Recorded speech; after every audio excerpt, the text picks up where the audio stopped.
আমি প্রিয়াঙ্কা চকটক ইংলিশ চ্যানেলে তোমাদের সবাইকে আরেকবার স্বাগত। আজকে আমাদের কোয়েশ্চেন আনসার সিরিজের মানে স্টুডেন্টদের কোয়েশ্চেন এবং আমার আনসার সিরিজের কিন্তু পার্ট 4 হতে চলেছে। তো আমার ভীষণভাবে ঠান্ডা লেগে গেছে, তো আওয়াজ একটু খারাপ আসতে পারে, তো তোমরা কষ্ট করে বুঝে নিও। তো কি কি কোয়েশ্চেন ছিল? তো first question, pseudonym of Charles lamb. কেউ একজন কোয়েশ্চেন করেছিল মানে চার্লস ল্যাম্বের সিউডোনিম নিয়ে। তো অ্যাকচুয়ালি চার্লস ল্যাম্বের সিউডোনিম হচ্ছে ইলিয়া। ঠিক আছে, এই জন্য আমরা দেখতে পাই তার এসের যে সিরিজ আছে সেটা কি এসেস অফ ইলিয়া নামে কিন্তু তার একটা এসএস সিরিজ আছে, তাই না? SS of Ilya. তো এলিয়াটা হচ্ছে কিন্তু চার্লস ল্যাম্বের পেন নেম, ঠিক আছে, বা সিউডোনিম। এবার এই যে আমরা যে আমাদের এসএসসি বা এমএসসি সিলেবাসে যে আমাদের স্টোরিটি আছে ড্রিম চিলড্রেন, তো বা এসএটি আছে, সেখানে কিন্তু আমরা দেখতে পাই শেষের দিকে বলা আছে জন এল। জন এল এইভাবে লেখা আছে, জন এল, এবং পাশে কিন্তু লেখা আছে অর জেমস এলিয়া। জেমস এলিয়া। এবার আমরা জানি যে ওই ড্রিম চিলড্রেন ওই এসেটি কিন্তু অটোবায়োগ্রাফিক্যাল, মানে এটা কিন্তু মানে চার্লস ল্যাম্বের জীবন সম্পর্কেই লেখা, কিন্তু সেখানে কিন্তু কিছু কিছু ক্যারেক্টারের নাম কিন্তু চেঞ্জ করে দেওয়া হয়েছে, মানে হুবহু ফলো করা হয়নি। যেমন যেমন জন এল। জন এল এটা তার দাদা, মানে এল্ডার ব্রাদারের কথা বলা হয়েছে চার্লস ল্যাম্বের। কিন্তু এলিয়া কিন্তু তার সিউডোনিম, মানে চার্লস ল্যাম্বের সিউডোনিম। কিন্তু এই গল্পে কিন্তু আমরা পাই, মানে এই এসেতে কিন্তু আমরা পাই যে জন এলকেই জেমস এলিয়া বলা হয়েছে। ঠিক আছে, জেমস এলিয়া বলা হয়েছে। যেমন তার যে বোন ছিল, তার বোনের নাম ছিল মেরি ল্যাম্ব। সেখান থেকে কিন্তু এই গল্পে তাকে ব্রিজেট বলা হয়েছে। মানে হুবহু কিন্তু ক্যারেক্টারের নামগুলোকে মানে কপি করা হয়নি, কিছু চেঞ্জ করে দেওয়া হয়েছে। ঠিক আছে, যেমন মিসেস ফিল্ড কিন্তু সত্যিই তার জীবনে ছিল, তার কিন্তু ম্যাটার্নাল গ্র্যান্ড মাদার ছিল, মানে ম্যাটার্নাল গ্র্যান্ড মাদার কিন্তু ছিল চার্লস ল্যাম্বের। তো সবই ছিল, সেও কিন্তু সেই কেয়ারটেকার ছিল একটা বাড়ির। তো সে এই পুরো এসেটাই অটোবায়োগ্রাফিক্যাল, কিন্তু এক্ষেত্রে আমরা দেখতে পাই যে জন এল যে, তাকে কিন্তু গল্পে জেমস এলিয়া বলা হয়েছে। তো কোশ্চেন যদি আসে যে চার্লস ল্যাম্বের সিউডোনিম কি, তখন কিন্তু আমরা অবশ্যই এলিয়া লিখব, শুধুমাত্র এলিয়া। আর তার এসএ সিরিজের নাম কি, এসএস অফ এলিয়া। এই ব্যাপারগুলো একটু ক্লিয়ার করে নাও। এসএ সিরিজের নাম এসএস অফ এলিয়া, তার সিউডোনিম এলিয়া। কিন্তু যদি বলে জেমস এলিয়াকে মানে এই এসেতে জেমস এলিয়াকে, তখন কিন্তু আমরা বলবো জন এল। জেমস এলিয়া কিন্তু আমরা বলতে পারবো না তখন যে এটা চার্লস ল্যাম্ব। ঠিক আছে, দেখবে ওই গল্প মানে এসের শেষের দিকে আমরা পরিষ্কার দেখতে পাই জন এল লেখা, এবং পাশে ব্র্যাকেটে অর দিয়ে জেমস এলিয়া লেখা আছে। তার মানে কি জন এলি হচ্ছে জেমস এলিয়া এই এসেতে। ঠিক আছে, ব্যাপারটা ক্লিয়ার হয়ে গেল। এবার যাচ্ছে একটা কোয়েশ্চেন ছিল মিসেস থার্লো। তো মিসেস থার্লোর কতগুলো ক্যারেক্টারিস্টিক দেওয়া ছিল। তো তার মধ্যে কি ছিল, অপটিমিস্ট, ইন্ডাস্ট্রিয়াস, থেইস্ট। তো এগুলো কিন্তু প্রত্যেকটাই আমরা তার সাথে পাই। এবার অপটিমিস্ট কেন ছিল আমরা বলতে পারি, গল্পটা পড়লেই বোঝা যায়। ওই অক্স গল্পটা যদি আমরা পড়ি, আমরা বুঝতে পারি যে সে কীরকম আশাবাদী ছিল মিসেস থার্লো। তার সবসময় মনে হতো যে তার কাছে 54 পাউন্ডস আছে, 54 পাউন্ডস আছে, সে এটাকে এক সময় 100 পাউন্ডসে নিয়ে যাবে, সে আরও টাকা জমাবে। তো অবশ্যই অপটিমিস্ট, সে চাইতো তার ছেলেরা একটা ভালো মানে বাটলার হোক বা ভালো কোনো ক্লার্ক হোক, বা এরকম তার স্বপ্ন ছিল। তার মানে কি সে অপটিমিস্ট ছিল। ইভেন তার টাকাটা হারিয়ে যাওয়ার পর, তার টাকাটা চুরি হওয়ার পর, সে কিন্তু মানে আশাবাদী ছিল যে একসময় তার টাকাটা কিন্তু ফিরে পাবে, একদম কিন্তু হাল ছেড়ে দেয়নি। তো আমরা বলতেই পারি সে কিন্তু অপটিমিস্ট ছিল। ইন্ডাস্ট্রিয়াস, এই গল্পটা একটু পড়লেই, সামারি পড়লেও আমরা মানে ব্যাপারটা ক্লিয়ার যে সে ইন্ডাস্ট্রিয়াস বা পরিশ্রমী ছিল। এই জন্যই তো মিসেস থার্লোকে অক্স বলা হয়েছে। অক্স যেমন ইন্ডাস্ট্রিয়াস, সেমভাবে মিসেস থার্লো ইন্ডাস্ট্রিয়াস। তো এটা নিঃসন্দেহে বলা যায়। এবার থেইস্ট। তো থেইস্ট কেন আমি এখানে মানে দিলাম আনসার, কি দেখে আমি বুঝলাম যে সে আস্তিক, তার ভগবানে বিশ্বাস আছে মিসেস থার্লোর। তো এটা নিয়ে কোয়েশ্চেন ছিল এক স্টুডেন্টের। তো তাকে আমরা থেইস্ট বলতে পারি।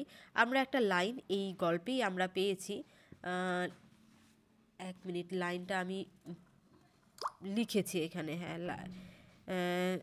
লাইনটা হচ্ছে শি ট্রাস্টেড। আমার যে লাইনটা মনে ছিল, যেটা আমি পেয়েছি, আরও গল্পটা পড়লে আমরা অনেক লাইনে অনেক কিছুই খুঁজে পাবো। তো এই লাইনটা সবার ফার্স্টে যেটা আমার চোখে পড়লো সেটা হচ্ছে এই লাইনটা, she trusted in some obscure providential power as tireless and indomitable as herself. তো এখানে প্রভিডেন্সিয়াল মানে কিন্তু হচ্ছে ডিভাইন, ঠিক আছে, মানে কোনো মিরাকেল বা ডিভাইন কোনো দৈব শক্তির উপর কিন্তু তার বিশ্বাস ছিল। তাহলে সে কিন্তু তার একটা দৈব শক্তির উপর তার বিশ্বাস ছিল, তার মানে কি তার ভগবানে বিশ্বাস ছিল বা সে আস্তিক ছিল, থেইস্ট ছিল। এই লাইনটা থেকেই কিন্তু আমরা বুঝতে পারি, ঠিক আছে।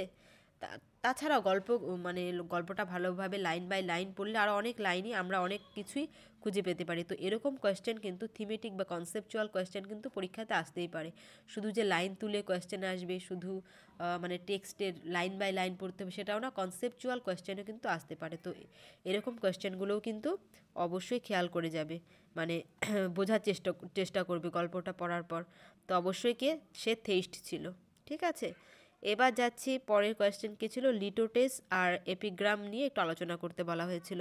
তো লিটোটেসটা কি? লিটোটেসটা হচ্ছে কোনো একটা স্ট্রং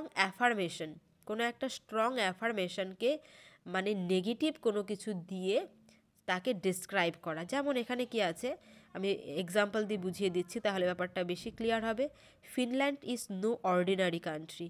এবার দেখো এই সেন্টেন্সটা কিন্তু একটা নেগেটিভ সেন্টেন্স, কিন্তু মানে নেগেটিভ সেন্টেন্স হওয়া সত্ত্বেও এখানে কিন্তু মানে স্ট্রং একটা অ্যাফার্মেটিভ আইডিয়া আছে। মানে Finland is no ordinary country, মানে নো অর্ডিনারি কান্ট্রি বলতে কিন্তু এটাকে এক্সট্রা অর্ডিনারি বোঝাচ্ছে। মানে এটা অর্ডিনারি কোনো কান্ট্রি নয়, কিন্তু এটাতে সেন্সটা বা ফোর্সটা কিসে পড়ছে? ফোর্সটা কিন্তু একটা অ্যাফার্মেটিভ বা স্ট্রং অ্যাফার্মেটিভ আইডিয়া দিচ্ছে। মানে লিটোটেসের ক্ষেত্রে এটা হবে অ্যাফার্মেশন, মানে অ্যাফার্মেটিভ সেন্সটা কি থাকবে? স্ট্রং। অ্যাফার্মেটিভ সেন্সটা থাকবে, ফোর্সটা থাকবে স্ট্রং, কিন্তু যে নেগেটিভ সেন্টেন্সটা থাকবে নেগেটিভে, কিন্তু সেই নেগেটিভ সেন্টেন্সটা কিন্তু হবে কি? উইক। সেই নেগেটিভ সেন্সটা কিন্তু হবে উইক, ঠিক আছে। তার মানে লিটোটেসটা হচ্ছে একটা মানে কি বলবো, ironic statement in which an affirmative idea is expressed by the negative. মানে strong affirmative idea is expressed by the negative, ঠিক আছে। মানে যা থাকবে তার আমাদের বুঝে নিতে হবে, মানে এখানে নেগেটিভ আছে তো আমাদের কিন্তু এখানে আমরা বুঝে নেব যে এটা নো অর্ডিনারি, মানে কিন্তু তার বিপরীত যে স্ট্রং অ্যাফার্মেটিভ আইডিয়া সেটা কি? মানে এক্সট্রা অর্ডিনারিকেই বোঝাচ্ছে। I am no prophet and here's no great matter. এখানে কিন্তু I am no prophet and here's no great matter, এখানে এই কথাটার দ্বারা নেগেটিভে আছে কিন্তু বোঝাচ্ছে কিন্তু আমি কিন্তু প্রফেটই, আমি কিন্তু ফোরটেলারই, ঠিক আছে। তো এরকম নেগেটিভ আইডিয়াকে একটা ফোর্সটা থাকবে স্ট্রং অ্যাফার্মেটিভ, মানে ফোর্সটা থাকবে মানে স্ট্রেসটা থাকবে স্ট্রং অ্যাফার্মেশনের ওপর, ঠিক আছে। এবার যাচ্ছে কি এপিগ্রামে, the child is the father of the man. মানে এপিগ্রাম হচ্ছে মানে একটা ইনসাইটফুল আইডিয়া, বা যেটা হচ্ছে একটা উইটি ওয়েতে বা স্যাটারিক্যাল বা ফানি ওয়েতে এক্সপ্রেস করা হয়। মানে এটার ভেতরে মানে দেখো আমি এক্সাম্পলটা দিয়ে বোঝাচ্ছি, the child is the father of man, একটা সিম্পল একটা সেন্টেন্স। মানে দ্য চাইল্ড ইজ দ্য, মানে এখানে এটার মিনিংটা হচ্ছে এরকম যে চাইল্ডই হচ্ছে মানে ফাদার অফ দ্য ম্যান এরকম, কিন্তু এর মাধ্যমে কিন্তু একটা মানে ব্যাপারটাকে উইটি ওয়েতে কিন্তু প্রেজেন্ট করা হয়েছে। মানে এটার কিন্তু মিনিংটা হচ্ছে ডিপ, ঠিক আছে। তো the child is the father of the man মানে আজকে যে শিশু, মানে আমরা বাংলায় যেরকম পড়েছি ঘুমিয়ে আছে শিশুর পিতা সব শিশুরই অন্তরে, এরকম পড়েছিলাম, সেটাই কিন্তু এটা। তো তার মানে হচ্ছে যে আজকে যে শিশু সেই কিন্তু পরবর্তীকালে আমাদের হাল ধরবে, ঠিক আছে। তো একটা ডিপ থটকে কিন্তু আমরা একটা ছোট্ট সেন্টেন্সের মাধ্যমে স্যাটারিক্যাল ওয়েতে হোক ফানি ওয়েতে হোক আমরা এক্সপ্রেস করলাম, কিন্তু অ্যাকচুয়ালি এর ভেতরে কিন্তু ডিপ থট আছে, সেটাই কিন্তু কি এপিগ্রাম, ঠিক আছে। এবার যাচ্ছে নন ডিফাইনিং রিলেটিভ ক্লজ, কেউ কোয়েশ্চেন করেছিল কি এটা। তো দেখো, the writer who lives in this luxurious mansion has just published his second novel. তো আমরা রিলেটিভ ক্লজ জানি কি, এবার এটা নন ডিফাইনিং রিলেটিভ ক্লজ। তো নন ডিফাইনিং রিলেটিভ ক্লজকে কিন্তু নন রেস্ট্রিকটিভ রিলেটিভ ক্লজও বলা যায়।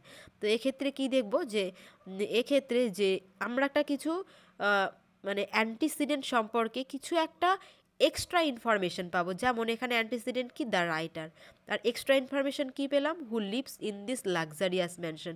কিন্তু এই এক্সট্রা ইনফরমেশনকে যদি আমরা বাদ দিয়ে দিই, এই সেন্টেন্সের কিন্তু কোনো রকম ক্ষতি হবে না। আমরা যদি বলি, ধরো এটা কি এক্সট্রা ইনফরমেশন আমরা পেলাম, এটাকে বাদ দিয়ে দেখো, the writer has just published his second novel, কিছু পরিবর্তন হচ্ছে? সেন্টেন্সটা কিন্তু মিনিংফুল থেকেই যাচ্ছে, the writer has just published his second novel. আর আমরা তাহলে কি এক্সট্রা ইনফরমেশন পেলাম, who lives in this luxurious mansion. ঠিক আছে। আর একটা জিনিস লক্ষ্য করবে, নন ডিফাইনিং রিলেটিভ ক্লজে কিন্তু এই রকম অ্যান্টিসিডেন্টের পর কিন্তু একটা কমা থাকবে। কমা না থাকলে কিন্তু সেটা কখনোই নন ডিফাইনিং রিলেটিভ ক্লজ হবে না। অবশ্যই তোমরা কমা দেখতে পাবে। সেক্ষেত্রে নর্মাল রিলেটিভ ক্লজে কিন্তু আমাদের কোনো কমা পাই না অ্যান্টিসিডেন্টের পর, কিন্তু নন ডিফাইনিংয়ে আমরা কমা দেখতে পাবো। তাহলে বুঝতে পারলে নন ডিফাইনিং রিলেটিভ ক্লজ কি। এবার যাচ্ছি, কেউ কোয়েশ্চেন করেছিল বাটের পর কেন বেয়ার ইনফিনিটিভ হয়। এবার এটা একটা নিয়ম, বাটের পর বেয়ার ইনফিনিটিভ টাই হচ্ছে, যেমন এই সেন্টেন্সগুলো দেখো, she could do nothing but give in, বাটের পর মানে বেয়ার ইনফিনিটিভ দেওয়া হয় এই মিনিং বোঝাতে যে এটার মিনিং হচ্ছে বাট প্লাস বেয়ার ইনফিনিটিভ মানেই হচ্ছে বোঝাচ্ছে এটা ছাড়া, মানে এক্সেপ্ট মিনিংটা বোঝাচ্ছে। মানে দেখো সেন্টেন্সটা, she could do nothing but give in, মানে সে কিন্তু সারেন্ডার করা ছাড়া আর কিছুই করতে পারলো না, মানে এক্সেপ্ট এই মিনিংটা দিচ্ছে এই বাটের পর বেয়ার ইনফিনিটিভটার মাধ্যমে। ঠিক আছে। তো মনে রাখবে, বাটের পর সবসময় কি হয়, জেরান্ড হয় না, বাটের পর সবসময় কি হয়, ইনফিনিটিভ হয়, এবং সেটা অবশ্যই কি বেয়ার ইনফিনিটিভ, টু ইনফিনিটিভ হয় না। কিছু ক্ষেত্রে এক্সেপশন হয়, সেটা আমি অন্য কোনো ভিডিওতে যখন শুধুমাত্র এটা নিয়ে আলোচনা করব তখন আলোচনা করে দিব। ওটা মানে এক্সেপশনাল কেসেস। বেশিরভাগ ক্ষেত্রে জেনারেলি কি হয়, বাটের পর কিন্তু বেয়ার ইনফিনিটিভ হয়। যেমন তারপরে দেখো, আই কান্ট হেল্প আছে, তারপর কি আছে, বাট আছে, বাটের পর কিপ দিলাম, টু কিপ না দিয়ে সিম্পল কিপ দিলাম, I can't help but keep asking question. ঠিক আছে।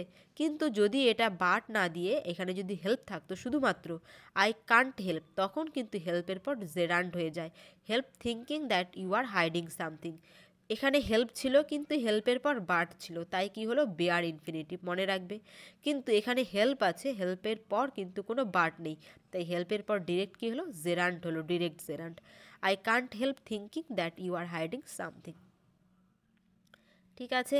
এবার পরের কোশ্চেন কী ছিল, হি গ্রোস হুইট। এখানে বলা ছিল যে এই গ্রোসটা কি আছে, এটা অবশ্যই কি ট্রানজিটিভ ভার্ব, গ্রোসটা এখানে এই গ্রোস ট্রানজিটিভ ভার্বটাকে ইনট্রানজিটিভে পরিবর্তন করে কোয়েশ্চেন ছিল। এবার অপশানে ছিল এরকমভাবে, wheat grows here, wheat grows well here, wheat grows in winter. তো এরকম ছিল।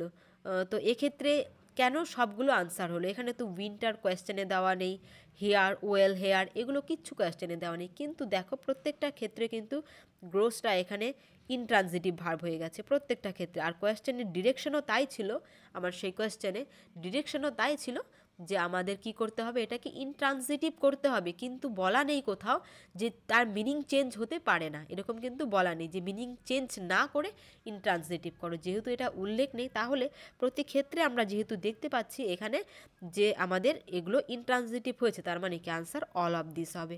ঠিক আছে। এই জন্য কিন্তু আনসারটা অল অফ দিস হয়েছে। এখানে উইন্টার ছিল না, তারপরেও কিন্তু আনসার হয়েছে। এরকম কোয়েশ্চেন কিন্তু পরীক্ষাতে আসে, যেটা আমরা লাস্ট এসএসসি এসএলএসটিতে দেখেছিলাম। সেখানে মুড থেকে কোয়েশ্চেন এসেছিল, ইন্ডিকেটিভ মুড থেকে সাবজাংটিভ মুডে চেঞ্জ করতে হবে। সেখানে কিন্তু কিছু ইনফরমেশন কোয়েশ্চেনে দেওয়া ছিল না, কিন্তু সেগুলোকে চেঞ্জ করার সময় সাবজাংটিভে অ্যাড করা হয়েছিল। কিন্তু তারপরে সেটা তো সাবজাংটিভে হয়েছে, কারণ সেখানে কোথাও উল্লেখ নেই যে মিনিং চেঞ্জ না করে তোমাকে চেঞ্জ করতে হবে। তো সুতরাং এখানে আনসার কিন্তু অল অফ দিস এই কারণেই হয়েছিল। ক্লিয়ার? তো তোমরা কিন্তু আমাকে কোয়েশ্চেন করতে পারো এইভাবে, আমাকে আমার হোয়াটসঅ্যাপ নাম্বারে যেটা ডেসক্রিপশনে দেওয়া আছে সেখানে আমাকে কোয়েশ্চেন করে রাখতে পারো, বা কমেন্ট বক্সে কোয়েশ্চেন করে রাখতে পারো। আমি মাসে 1 দিন বা 2 দিন এগুলো নিয়ে কিন্তু আলোচনা করব। ঠিক আছে। বা কেউ আমার পেইড মক টেস্ট ব্যাচে জয়েন করতে পারো। গ্রামারের ওপর মক টেস্ট চলছে, এবং এসএসসি এবং এমএসসি এসএলএসটির 9, 10 এবং 11, 12 দুটোরই ব্যাচ কিন্তু আবার শুরু হয়ে যাবে জানুয়ারির জন্য। তো তোমরা কিন্তু যোগাযোগ করে রাখতে পারো, এবং আমি আগেই বলে দিচ্ছি আমি জানুয়ারির 7 তারিখের মধ্যে যারা যোগাযোগ করবে তাদেরই শুধু জয়েন করাবো 7 দিন। তারপরে কিন্তু কাউকে নিতে পারবো না। কারণ হচ্ছে আমার কাছে স্টুডেন্ট কম থাকুক, 10জন স্টুডেন্টই থাকুক, কিন্তু তারা সিনসিয়ার থাকুক। কেউ আছে এরকম যে খেয়াল খুশি মতো আমাকে মেসেজ করছে যে আমি জয়েন করতে চাই, তারপর কোনো যোগাযোগ নেই। হঠাৎ করে 15 দিন পর আমার মক টেস্ট শুরু হয়ে গেল, তার 15 দিন পর বলছে আমি জয়েন করতে চাই। তারপর কি হয়, আমাকে সেই নতুন করে তাকে পার্সোনালি সমস্ত মানে যেহেতু সে পে করছে, আমাকে সেই আগের মক টেস্টগুলো তাকে পার্সোনালি দিতে হয়। তো এগুলো ভীষণভাবে প্রবলেম হয়ে যায়। তাই আমি চাই যে 10জন স্টুডেন্টও যদি থাকে তারা যেন সিনসিয়ার থাকে। আর আমি এবার স্ট্রিক্টলি মেনটেন করব গ্রুপটাকে, যে তারা সিরিয়াসলি পড়াশোনা করুক, সবাই মক টেস্টগুলো দিক, এবং তাদের প্রত্যেকের স্কোর আমি জানতে পারি কেমন তাদের চলছে তাদের পড়াগুলো। যেহেতু আমি আগেই তাদের বলে দিই যে এই মক টেস্টটা হবে, এবং তারপর কিন্তু মানে এই চ্যাপ্টারের ওপর হবে, তারপরে কিন্তু মক টেস্টে নেওয়া হয়। তো আমি চাই তাদের প্রিপারেশনটা ভালো হোক, এবং যে পরীক্ষায় হোক না কেন তারা একটা ভালো একটা ফল পাক, তারা তাদের কাট অফ মার্ক ছুঁতে পারুক, তারা পাস করুক। তাই আমি 10জন স্টুডেন্ট হলেও তারা সিনসিয়ার হোক, যারা সিনসিয়ারলি পড়াশোনা করতে পারবে তারাই কিন্তু যোগাযোগ করবে। ঠিক আছে, তো কন্ট্যাক্ট নাম্বার দেওয়া আছে, মেসেজ করে জানাবে। আর আমি কিন্তু জানুয়ারির 7 তারিখ পর্যন্তই এই ব্যাচগুলোতে কিন্তু এনলিস্টেড হবে, তারপর কিন্তু আমি আর নিতে পারবো না। ঠিক আছে, তো thank you for watching, tata.